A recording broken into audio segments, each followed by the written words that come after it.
Under the Scope. Hey folks, welcome back to Under the Scope. It's the show where we put pop culture under the microscope and take a look at it. Tonight, we saw a sneak preview of RoboCop, the brand new RoboCop film. Direct from Columbia Pictures. Sony Pictures. It's Sony, whatever. Subsidy of Orion Pictures. That MGM. So this is a remake of the 1987 Paul Verhoeven original. This one is directed by Jose Padilla, or Padilla? How you pronounce it? Yeah, right. All right. It stars Joel Kinnaman in the title role of Detective Alex Murphy / RoboCop. If you don't know who he is, you may not have watched The Killing on AMC, because that's the only show that I know him from. Ah, yes. No wonder I didn't know who he was. You also have big names like Samuel L. Jackson and Gary Oldman. Michael Keaton. And Gary Oldman. Abby Cornish. And who else? Jackie Haley Early. Jackie Hale Earl. You got me screwed it up now. Who else is in there? A bunch of people. I don't know. Anyway. Gary Oldman. Earl's back. Hi. He hasn't been on in a while. Thank you. Why don't you give us a quick summary of what the story's about? Give us a little setup. If you're not familiar with the tale of Alex Murphy and his transition into RoboCop, give us a story. Tell us what happened. Oh, in the original? In this one. Oh, in this one? The film we just saw. And just give us a Man. brief setup of what's going on. Oh, basically, Omni Consumer Products has robots in other countries. They're patrolling the land. Everybody's thinking, well, how do we get this robot thing marketed in America? Because apparently Americans hate robots. We and do. are scared of robots. This is new to me. So they say, I know, let's put a man in a machine and we'll market it. And so they look up a candidate and they find one and they make him into RoboCop in order to sell the public on having robots patrol the streets. Yep. All along the way, they're getting help from a TV personality played by Samuel L. Jackson, who has kind of a cable news style pundit show where he obviously, picks his position and advocates for it and so on and so forth. If you've seen The O'Reilly Factor, if you've seen Rachel Maddow, those type of shows, right. We'll leave his actual politics out of it because that's for you to experience. But you know what? He doesn't really. He just says his opinion, but you never really. Yeah. He doesn't go, those rotten this party. So anyway, if you're familiar with the original RoboCop, you kind of know what you're in for, I think, because the story in this movie, while it doesn't hit all of the exact same scenes and all the exact same moments, it definitely hits, the primary beats of the original film. As far as, Alex Murphy is, and I'm not spoiling anything because it's in the trailer, he gets devastatingly injured and then is brought back from the dead, basically with Omnicorp's technology to be a robotic cop. So there you go. Let's get into the talk about what. Go ahead. The trailers made it look like it was going to go after the Man of Steel vibe, where it was a 2-hour end fight scene. Mm-hmm. It was actually pretty boring. I'm not going to disagree with you. I wouldn't say it was just. This is my problem with it. All right.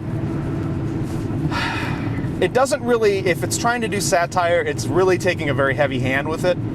Yeah, that's the other thing. It had absolutely zero humor. Even the Samuel L. Jackson scene, you weren't like, I get the tongue-in-cheek sarcasticness of how the world could end up with the way we are now. Samuel L. Jackson was just a little too mean. And there was no tongue-in-cheek fun with it. The movie has zero fun with it. Well, it does. I would agree with you. There's not a lot of fun with it, and when they do try to interject fun, they kind of use the wrong characters. Like they use RoboCop to do that. Yeah. In a bad way. Like he's coming at you with a one-liner and a wink to the audience, which is kind of the wrong take in my opinion. Well, the thing is with the original RoboCop, you got a chance to know Alex Murphy, and you thought he was a pretty cool guy, and then RoboCop came off, and you liked him, but. I did not. He was the original RoboCop. Once you first see him, he's very different from Alex Murphy. Right, and the audience, we know who he is, but nobody else does. Right, but he's still kind of fun to watch. This one takes a different take in that we know immediately who's in the suit.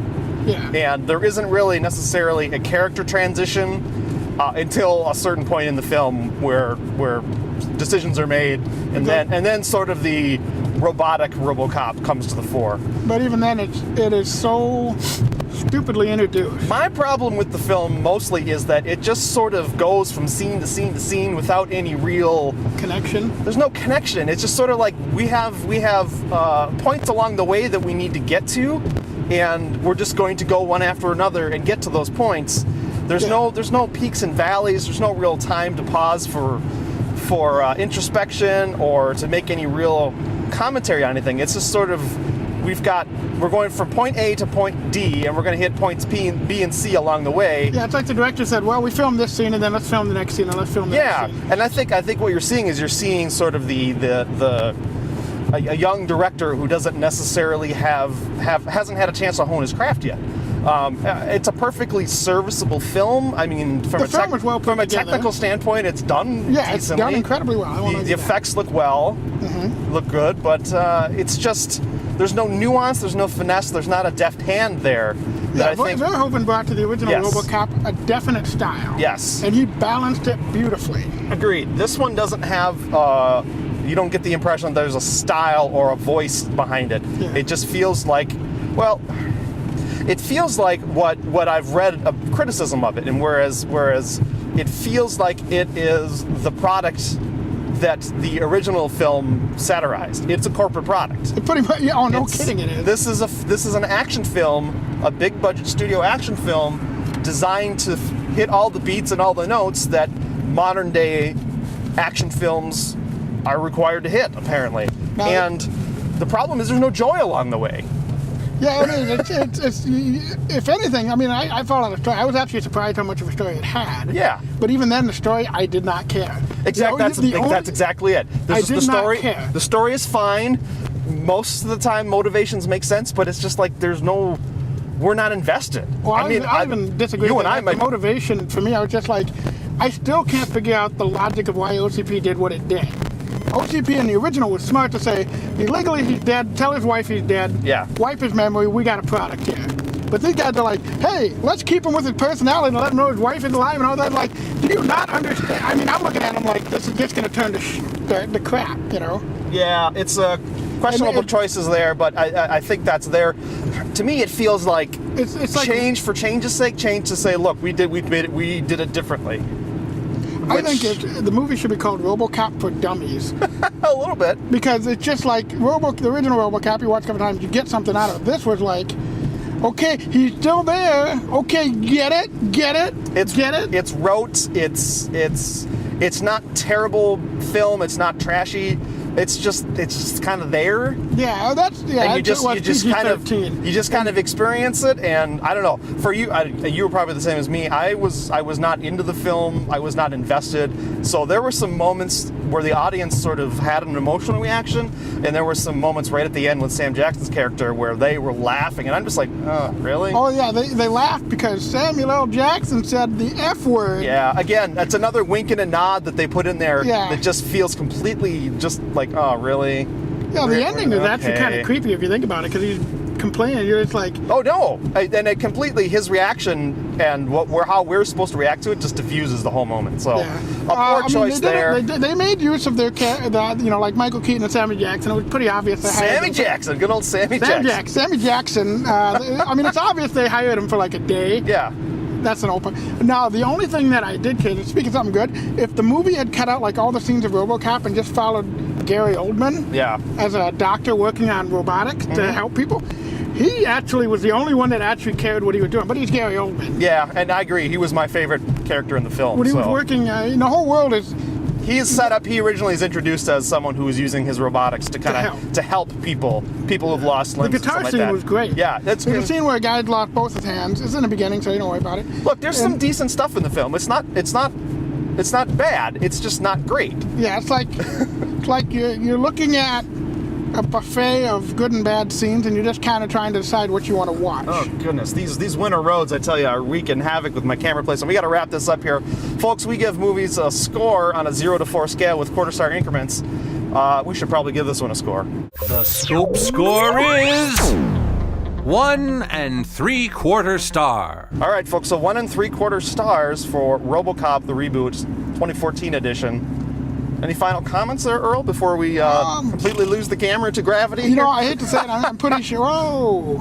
I'm pretty sure everybody can the average public can gravitate to it. It feels like it's, like I said, it's a by the numbers, Very by the numbers Hollywood action film that unfortunately does really well in the marketplace. So I think but it's it going doesn't to have really a have pretty. any action in it. It's got some scenes. If you've seen the big fight It's got scene, this and the well. Okay, this is one last criticism. one last criticism.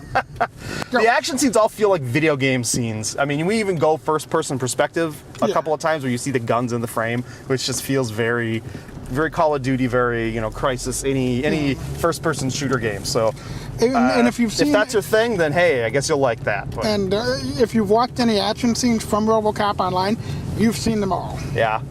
You've seen them all. And they're, and in standard big budget action fare, it's a lot of choppy editing. You don't necessarily get a good feeling for what's going on. Yeah, most the of shaky time, cam was really bad in this one. I was trying to read things in the background, and Yeah. I couldn't. So anyway, that is RoboCop. That's the reboot. RoboCrap, I Folks, just had to say it. Make sure you give us a like on the video, maybe subscribe, Yes. or tell a friend about us if you're already subscribed. So thanks for tuning in, and we will catch you next time. Ladies and gentlemen, we find ourselves once again at the end. I hope you've enjoyed our time together. I know I have. Fear not, Scope faithful. Days shall pass as if they were but a moment, and Jared, Adam, and Shane will return with another thrilling episode. Until then, send your comments to comments@thescopeshow.com or leave a voicemail message by dialing 612-21-SCOPE. That's 612-217-2673. Thanks for listening, faithful fans. This is Tony Partington saying arrivederci. Tune in next time to another terrific edition of The Scope.